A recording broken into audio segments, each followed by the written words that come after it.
The Prophet Muhammad, peace and blessings be upon him, sent his followers to the four corners of the earth. And over the centuries, there were high points for Muslims, and there were also low points. Muslims were kings and slaves. And in all different aspects of life, in different levels of testing, Muslims who practiced their faith were able to come to the surface, as followers of the greatest prophet who ever lived. It is reported in the European slavery that went across from the Atlantic that as many as 30% of the slaves who came from Africa into the Americas and were taken as political prisoners to the Western Hemisphere were Muslims. Many of these people are still revisiting their roots, and this is making Islam the fastest growing religion in the West. This is a very important topic. We need to go deep into what actually happened to the slaves to try to understand this phenomenon, because it is still influencing American society today. It still has a powerful impact upon the shaping of the minds of the younger generation and upon what is happening in the Western countries. Originally, when slavery was practiced in America and in this Western Hemisphere, the first slaves were actually the poor whites. But because they could identify with the masters, with the upper class, they refused to stay within a state of slavery. Slavery was then changed to the Red Indians, to the native people of America. But the native people were living on their land.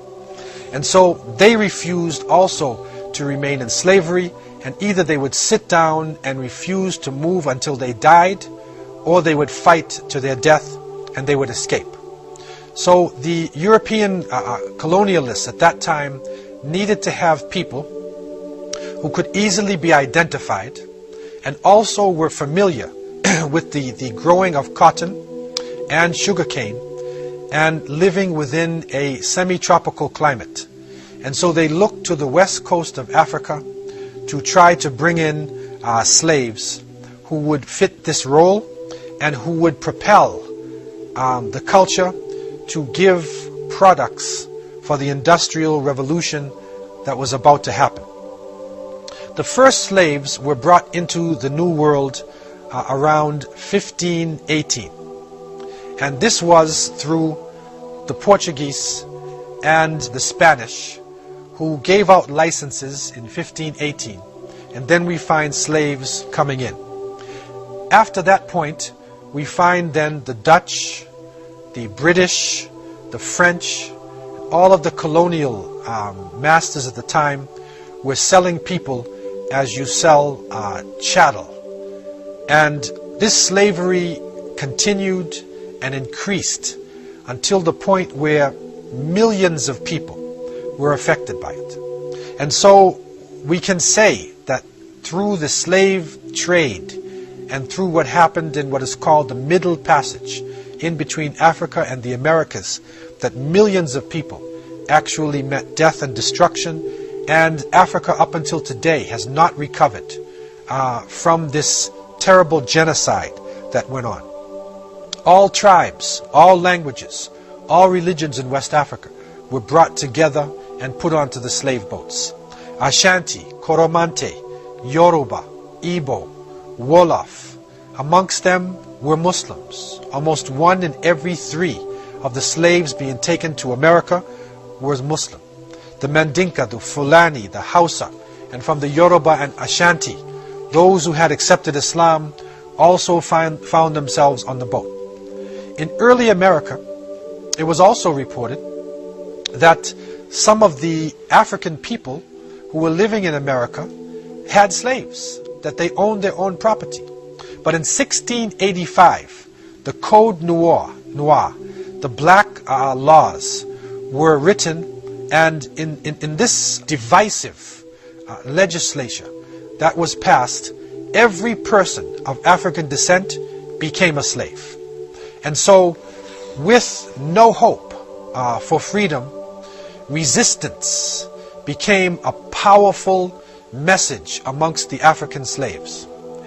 And we find that many of the different nations, especially the Muslims, were leading the forces against the slave masters and the colonial regimes.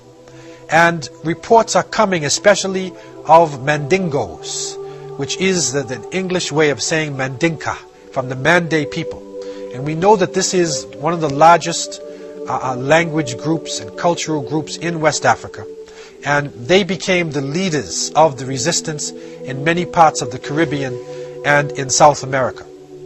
So we find, as some examples, in 1833, a female plantation owner, Gertrude Carmichael, she was living in St. Vincent and Trinidad in the Caribbean. She writes within her writings, and these are available today, that many Negro nations are not idolaters, but they are Mahometans. So she used this word Mahomet, which is a crusading word, a Middle Age terminology used for Muslims. Byron Edwards, in his famous History of the West Indies in 1794, he speaks about an old faithful Mandingo servant. And when he describes him, he said he never forgot his morning or evening prayer. And he used to chant in a very shrill voice, La ilaha illallah. There is no God but Allah. Robert Madden, a British magistrate who went to Jamaica during the time when slavery was being abolished, he discovered a society of Muslims living in Jamaica. And Robert Madden had traveled in Turkey and in some of the Islamic lands, so he learned to speak some Arabic. He knew how to greet Muslims and to open up a conversation in the Arabic language. So it is reported that he gathered together a group of the slaves who were about to be put into a higher level of life and to be manumitted from slavery. And he recognized something different about them. He could see that they were probably Muslims. So he greeted them in Arabic, and he said they would have recited the whole of the Quran if I did not tell them to be quiet. He also uncovered amongst them a wathiqa. He uncovered a document that was written in the Arabic language, and this wathiqa, or this document, became a very important piece, because what the document is speaking about, it is calling for jihad, and it becomes the basis of a great slave rebellion that happened in the years 1821 to 1822. Following this, we find that these Mandinka people are living throughout the Caribbean region. In Trinidad, the island of Trinidad, which is off the coast of South America, the Mandingo society is developed by the slaves, and this society is developed in order to free slaves, to take them out of bondage and to buy them, and to then allow them to live a free life. Also on the island of Cuba, there was a sizable population of Muslims. Again, Mandingo is a term which is being used for all of the Muslims. In Haiti, which is the French colony, known to be the first major revolution in the Western Hemisphere, between 1753 and 1757, one of the leaders of the great Haitian uprising was Macandal. And Macandal was a Muslim imam. He was a leader. He was a learned person. And he was part of the great revolution of Toussaint Louverture that happened in Haiti. In Suriname, which was the most dangerous colony of the Dutch in that region, and Suriname is what they call today also Dutch Guyana.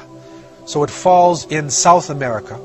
The great revolt against the Dutch slave masters was being led by a general called Arabi, and his lieutenant was called Zamzam, like Zamzam water that we drink in Meccatul Mukarramah.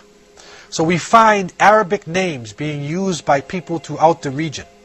In the Bahamas, who are so famous today for the beautiful beaches, you find on the island of Exuma, you find writings that show a large population of people. And the writings show that these were followers of Mahomet. Now, we know that this is a middle-age crusading term that is being used to describe Muslims. So what they were actually saying is that on the island of Exuma, this large portion of the population were Muslims living in the Bahamas. And so documentation like this is coming to the surface all over the Caribbean region. It is found in South America, in Central America, that shows a strong presence of Muslims within this region. And that not only were they part of the societies, but they were the leaders in resistance. Islam gave them a strong identity. And so they resisted culturally, they resisted religiously, and it is reported that part of the system to break the slaves was not to allow them to practice their religions. And especially if the slave masters found somebody who prayed or who fasted in the month of Ramadan, that person would be tortured to death in front of the other slaves. If they found somebody who would not eat pork, or somebody who would refuse to be naked all the time, they would also torture that person. They broke up the families. They made the people change their language. They changed the names of the people from their original African names or from the names of Islamic origin, especially if the name was in Arabic. They made the people change their name, and by this they were able to water down the culture and to dissolve Islam into a large slave population. But the seeds of resistance remained in the people, and it is through these seeds that we are seeing people on these islands and these regions accepting Islam in the 21st century. It is reported by historians that the slavery period in America was one of the most brutal periods in the history of this planet. Millions of people died on the shores of Africa, in the Middle Passage, and in the Americas, in the brutal serfdom, the brutal ball and chain slavery that we find all throughout this region. And because of this brutality, and because of the lack of hope, people naturally resist. And stories of resistance are written in histories, in oral cultures, and we find that African slaves resisted right from the shores of Africa. When they knew that they were being taken away from their families, that they resisted, and they would jump off the boats. They would struggle with everything that they had. Also, we find that in the Middle Passage itself, we find that boats were taken over by the slaves, and the Amistad boat, the famous, well-documented boat, has come into popular literature and understanding. And this Amistad is an example of resistance of the slaves. And so this struggle continued right into the Americas. Muslims resisted in Jamaica, in Trinidad, in St. Vincent, in all regions within the Caribbean basin, in Central America, in the United States. There were different forms of slave revolts. There was in America Nat Turner, Denmark Vesey. There were so many different ways to resist.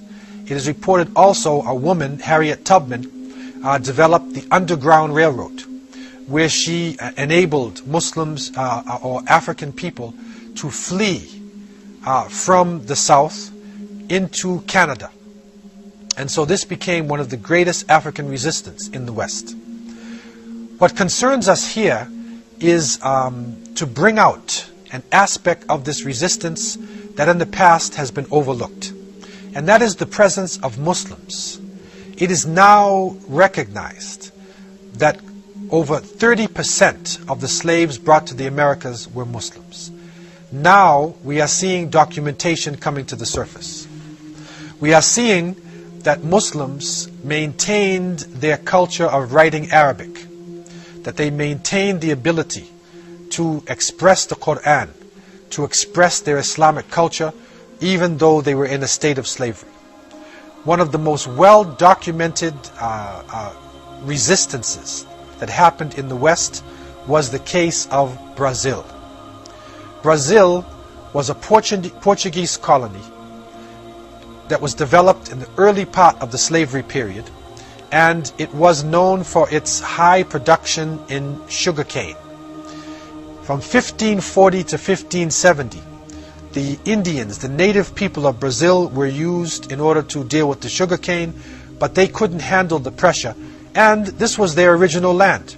So they refused to submit and either would die on the plantation or they would escape.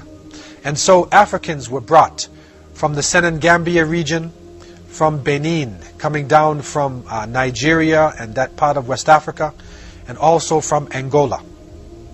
From the Senegambia region, there came the Wolof, the Mandinka, who had the very strong traditions within Islam, where you had great mujahideen, great strugglers in West Africa. Also from Benin, there were Hausa slaves, there were Ashanti, and there were Yoruba. And a sizable number of the Brazilian slaves also were in a state of Islam. They were described by the Portuguese as exceedingly spirited and resolute.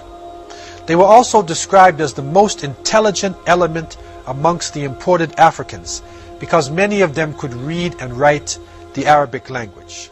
So amongst the slaves that came to Brazil, and this is a special phenomena that happened in Brazil, and we don't find it like this anywhere else in the Americas. There were a number of imams and teachers called malams amongst the slaves. And so they were able to unite the tribes, and they were able to actually concentrate themselves into Islamic communities. The main section of the Muslim population in Brazil was a province called Bahia. And in the Bahia section, the Muslims were well known for their personalities and the way that they conducted themselves. It is said that the Muslims would get up early in the morning, they would go to bed early, they lived a quiet life, they were very reserved in their conversations, they lowered their gaze, restrained their glances, they did not lie, they did not drink alcohol, they practiced polygamy, they had more than one wife. But one interesting aspect about the Muslims there, and it shows the strength of the imams, they did not allow the men to beat their wives.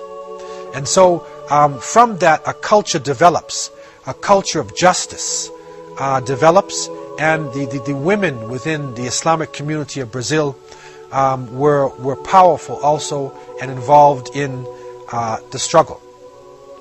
The imams and the malams, the teachers, were able to carry out the different Islamic rituals. They carried on the ceremonies of birth, of marriage, of janazah. They developed an independent system of thinking. And from this independent thinking, a type of collective leadership developed. And this leadership had the concept of Amir, where the masses of the Muslims related to their leader and were prepared to do anything if it was commanded by their leader in the name of Allah subhanahu wa ta'ala.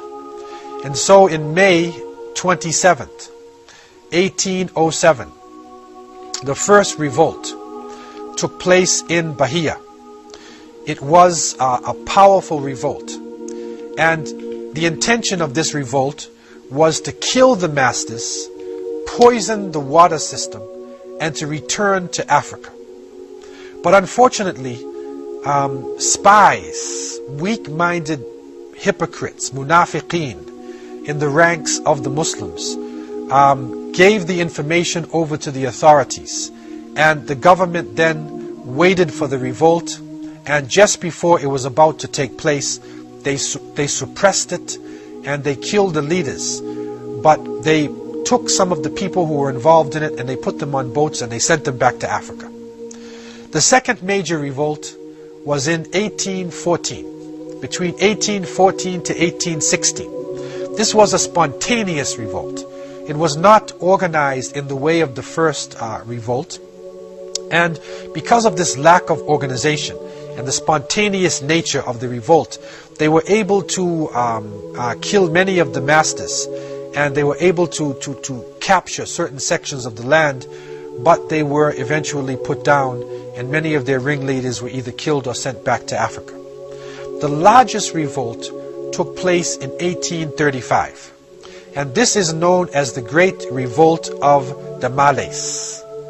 What is important to understand is that this revolt was led by Muslim scholars, and there were 10 Muslim scholars in particular who gathered together and who wrote different documents. They would send the wathiqa to the other people, and you can see a document here which is actually from Brazilian Muslims, written in the Arabic language. And so the leaders of these revolts came from different parts of West Africa. The well-known Sheikh Dandara was a Hausa Muslim. Sheikh Sanim was a Yoruba Muslim. Malam Abu Bakr Ahuna was also a Yoruba, and he was the most well-known person of the revolt. And also Malam Bilal, he was also Yoruba and a well-known person within the revolt. What happens now in this concentration, that we find a powerful force coming out of the Muslims. They literally had developed masjids. There were 20 known masjids in Salvador, which is like the capital of Bahia. And they gathered together within the masjids, and they established special meeting places, like diwans, or special places where they would gather together in order to discuss the revolt. And so, through these secret meetings, and their connection with their Amir, and by communicating in the Arabic language, and taking a special oath from the people, they were able to spread the word of a large revolt far and wide, and it was not detected by the authorities. They chose Ramadan as the date of the revolt.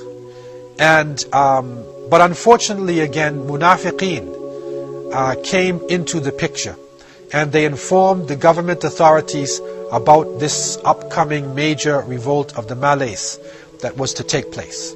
Even so, a strong fight continued, and the Muslims were able to take the struggle all throughout the countryside. They were able to conquer certain sections within Salvador, but because of the technology, the weapons, and the organization of the Portuguese army, the revolt was actually eventually put down, and a mass deportation happened, where many of the leaders and many of the people involved in the revolt, instead of just being killed, they were put on boats and they were sent back to West Africa. And it is interesting today that in Lagos, in Nigeria, you can pray in a Brazilian masjid. So you can make your salat in a mosque that was built by Brazilian Muslims who were captured, struggled for their independence, and eventually returned to West Africa, and they built masjids within a major West African city.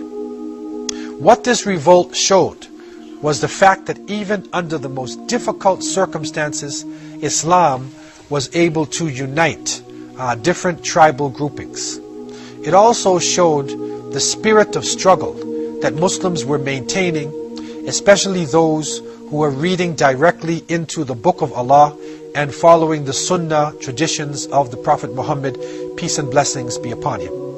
These revolts that are happening in the early part of the 19th century, the ones that are happening in the 1814 and then going up to 1835, they coincide with the great Hausa Fulani revolutions that were going on in West Africa. Sheikh Uthman Den Fodio, Rahimahullah, of Sokoto, of northern Nigeria and Hausa land, was a great scholar who succeeded in uniting his people and overthrowing the authorities in Hausa land and developing an Islamic state of over 250,000 square kilometers. So the spirit of the Sheikh coming out of his literature, and the people who were captured and unfortunate in slavery still showed out even though they were thousands of miles away in Brazil. And so today when you see a Brazilian and you see the spirit that they have, and the young people are watching the Brazilians in soccer and they see the strong spirit, recognize that a good percentage of Brazil are Muslims, and there are hundreds of people who are coming into Islam today in Brazil. I leave you with this new gem of wisdom that has come forward from the untold stories of history. Assalamu alaikum wa rahmatullahi wa barakatuh.